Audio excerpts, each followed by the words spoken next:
Well, as Joe Rogan would say on his podcast, hello, friends. And I just experienced catastrophic failure somewhere.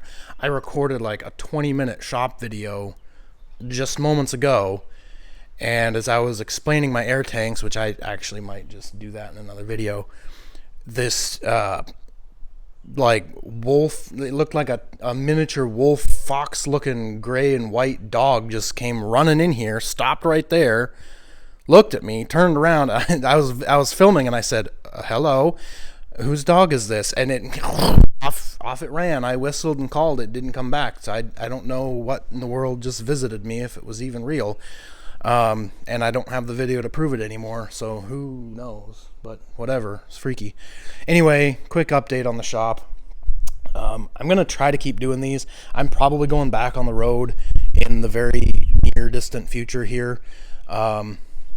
If anything, at least part-time, gone a few days out, come back for a few days, which will kind of take away from my ability to do these longer-term projects that I have to dedicate a ton of time to. But hopefully I have shortened that list significantly.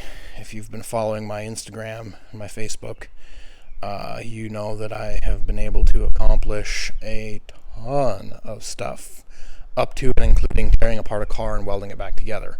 But anyway, back to the shop. Real quick, I got rid of that green top bench. It was nice, it was sturdy, it was solid. Didn't exactly fit in the long-term plan, and just decided that I'm better off just making it disappear because it kind of forces me into adapting without it. Well, the goal all along has been to build a 12-foot workbench. This is 12-foot 2, Craig jigged together, run into the studs. It'll be supported underneath at 45 degrees, probably every other one. That's to be determined based on what kind of strength I think it needs. Whatever happens, I am fairly confident, not being an engineer obviously, so I cannot confirm, but how I build it is going to be stronger than what I actually need it for. And when I'm done, I'm going to get up there and jump around and see if the wall caves in, but I believe that I'm pretty smack on as far as what I am building it for. Nothing will be between that and the shelves that'll eventually get built above it. Those will actually be tied to the wall and then supported from the rafters again. I think whatever I'm going to put up there is never going to exceed the load rating for the wall, combo rafters, as far as making something break. So this will be independent from those, just so you have that complete uninterrupted workspace with no pillars, no supports, no nothing. There might be something in behind, like a pegboard or something. We'll see. Moving along, that's still a mess and big surprise. Next phase, obviously, that's done. So this half here, all these cabinets and all those shelves have to come down.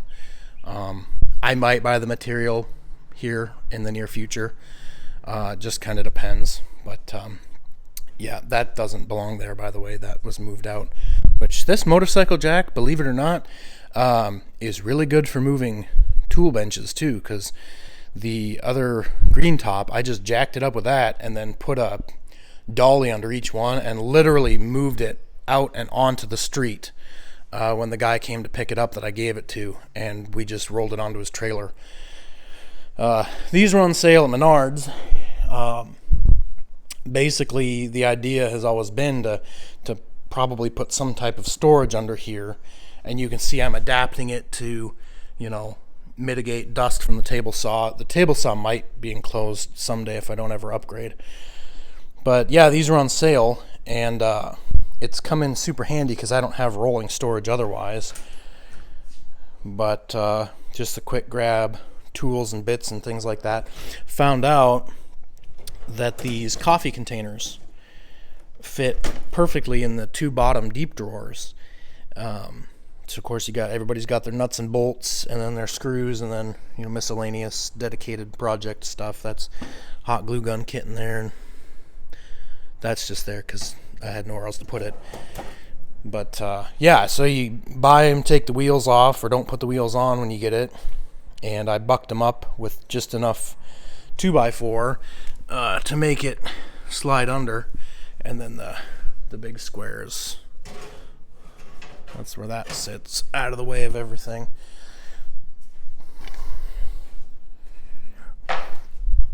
And then this one's just kind of other specialty tools stuff, all my LED lighting and soldering and heat shrink, things like that go in there. And they're soft close. Like that thing's not even soft close.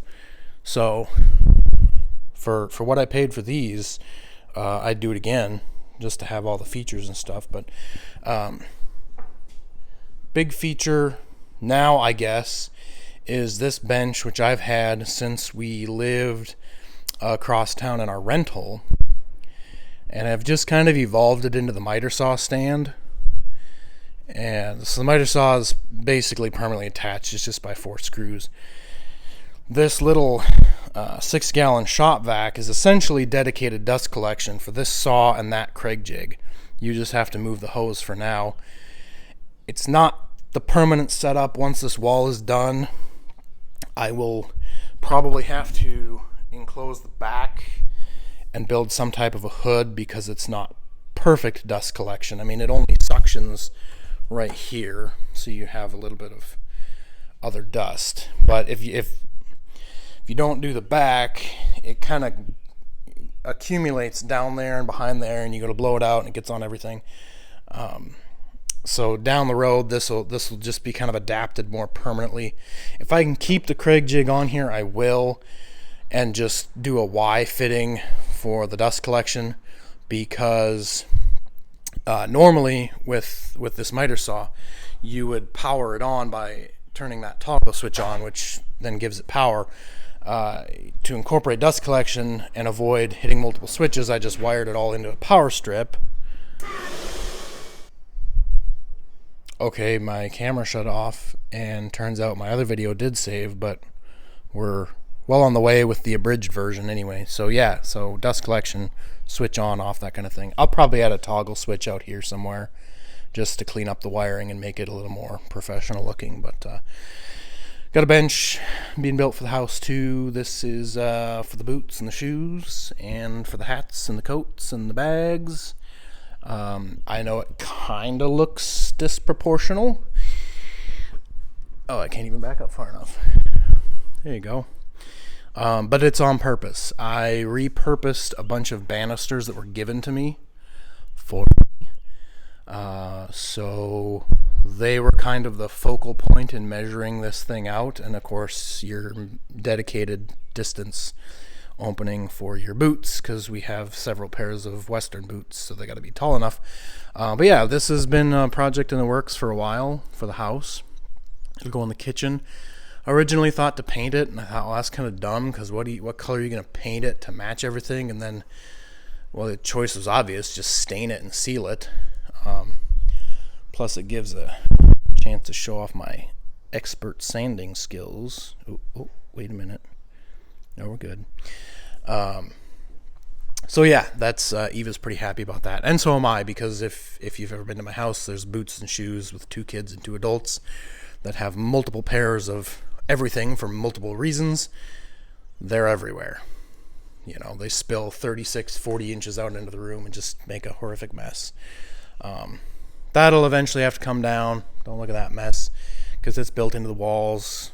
But most of what's there is going to get sacrificed and then repurposed over to there to make those shelves, which are going to be not as deep as these shelves, so I'll be able to use even the plywood off the top. So there will be very little waste off of that particular setup.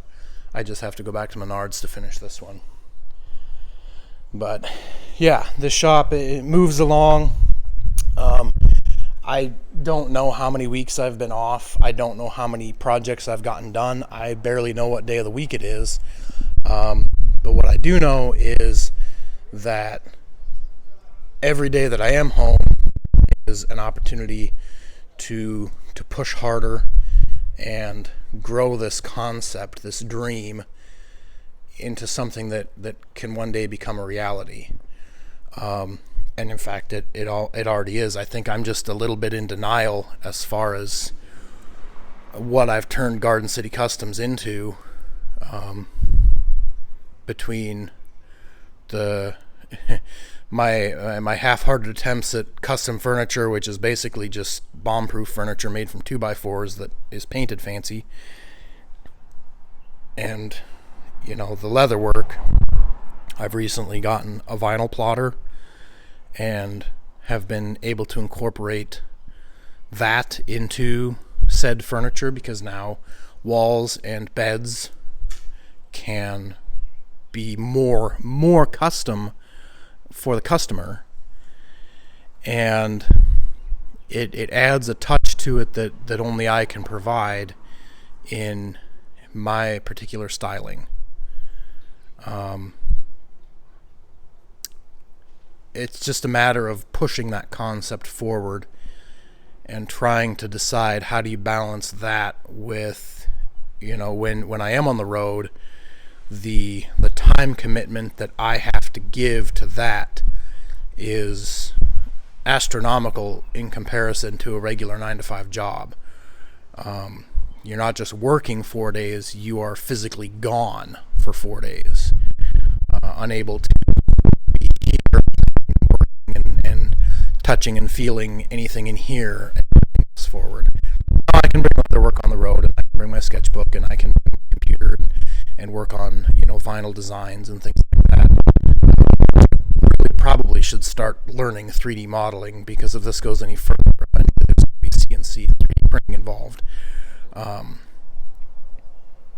But obviously a guy needs to feed his family and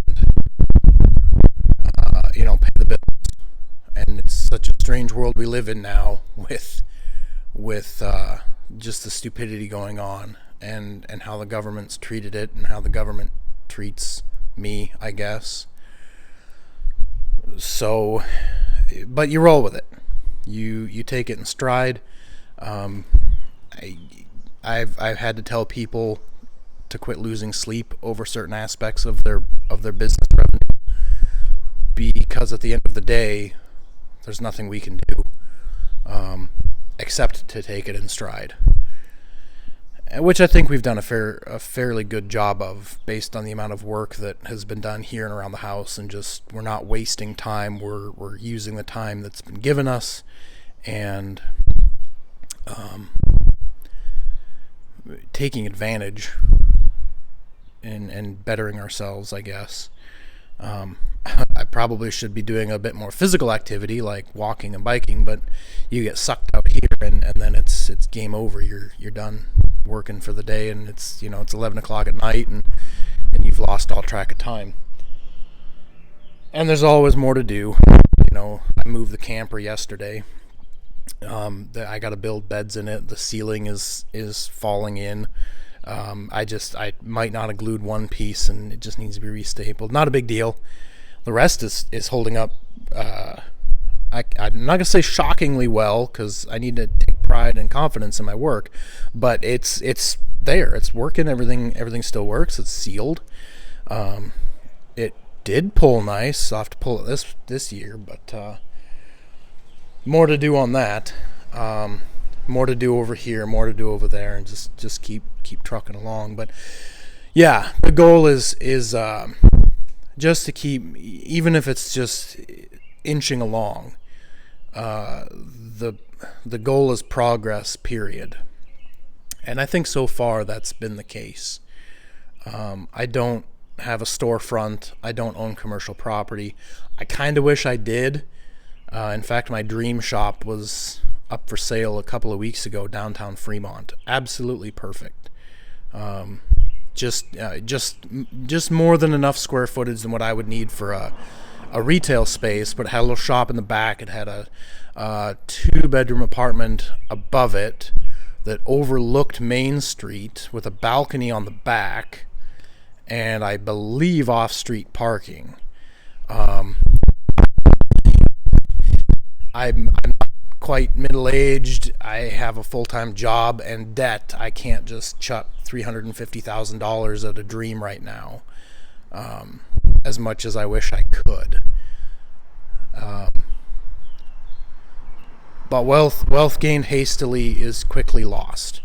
So we're going to inch this along and feed it, a nickel at a time, and just pray that it grows in the ways that work. And I think it will. It's just a matter of patience. I think there's a bird running around up in the... Oh, maybe it's the plastic. I don't know. There's all kinds of weird noises going on.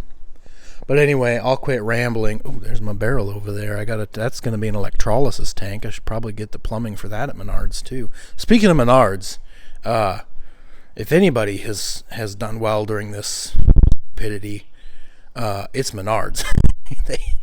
they and one, I think it was a Saturday or a Friday. Well, first of all, y'all know they got plenty of my money, but John was there and he cozied up to the store manager, started asking him questions, and I think he told him that day they either did or were on track to make, I think, $820 some thousand in one day. And that's just one day, and we're like 2+ months into this madness. So there's a reason they've extended their 11% off, is to keep people coming in. But everybody's doing home improvement projects, so they're all patronizing Menards. This video's gone on long enough. I was at like 20-something the last one. I'll probably put that with these two combined. I need to get out here and film more and talk more, so I don't have it all smashed together. 30-minute video. I need to figure out that part, video wise. Picture wise, I think I've done okay. Keeping Instagram fed well. But yeah, slow incremental growth, I think, is going to be the name of the game here. Somebody should clean that up. And that. But it's a little sticky yet. So, and today is my 10-year anniversary with my wife Eva. So we'll probably be out trying to go to a restaurant later. I don't know. We're barely allowed to drive, so we'll see how that plays out. But yeah, been married 10 years. And my camera cut off again because, I buy the biggest iPhone storage that they offer, and then I go and fill it with silly videos of my kids doing stuff and then me goofing off. And then I can't film a video for out here because then my storage gets full. But yeah, so 10 years ago, we got married up in Wisconsin, and I hate to sound be cliche, but like, I guess you could say we've lived through some wild stuff. I mean, obviously there's some stuff that's crazier and more nonsensical than how we've gone through the past 10 years, but I guess it's good accomplishment. Right after we got married, I deployed to Afghanistan. I spent about 9 months overseas in total. I think it was about a year, almost a year in total, from 2010 to 2011. Obviously survived that. I don't want to use terms like, I was, one of the lucky ones, but I was blessed with the opportunity to serve and come home, and unfortunately others didn't make it. So, but we live every day that they can't, and we owe it to them to live. So made it through that. I got out of the Army 15 technically, but I stopped drilling in 13 and did the 2 years of active reserve. We've lived in, 4 or 5 different places. Been here in Fremont for 6 years now, going on 6 years. We moved in 2014. I've had a couple different jobs, 2 or 3. She's had a couple jobs, 2 or 3. She got her license in physical therapy assistant, state of Nebraska. Was able to do that. We haven't so much scrimped and saved. We've just been kind of lucky with our credit ratings and stuff to be able to afford and make payments on, a lot, and then eventually pay off, what we've been blessed with. We were able to purchase this property almost 4 years ago now. We have two kids, 2 boys, Jackson and Jesse. And I don't think I'd have it any other way, even though at one point in my life I didn't want to be like that. But I don't know. I don't know if I'd ever be able to go back to not being, the role model that I am for those guys. So, but yeah, there's been ups, downs, but that's, I think, with every relationship and every marriage. But I think I owe it to her for kind of how I've ended up in all this, because, she's always been the one to say, whatever you put your mind to, you can make happen, which has been the boiled down. You can't accomplish anything without putting your mind to it. Back when we lived in Ankeny, I had a Mustang. It was a 98 Mustang, V6. I know, shame on me, but you learn your mistakes once, or in my case twice, because I got another one. But I needed to change out the clutch, and living in a duplex, I didn't have any tools, didn't have a lot of that. But I did it with the help of YouTube and put my mind to it, and that's kind of been the push for everything else like this, just everything I've done. And it's hard to take the time. I know I said I was wrapping it up, and here we are 4 minutes later. But look at the camper and how long that took, and what I turned basically a rolling scrap heap into. But I've always had her behind me, and I don't know, maybe I take it for granted sometimes, but that's the cold hard truth, is I would be nowhere without her. And if this is 10 years in the making, so we'll see what the next 10 bring. Time will tell, but one day at a time, and the projects are never ending, and the work that we put into our lives and our relationships is never ending. And now I have two boys that the work and the diligence that they require is never ending. So that's life, folks.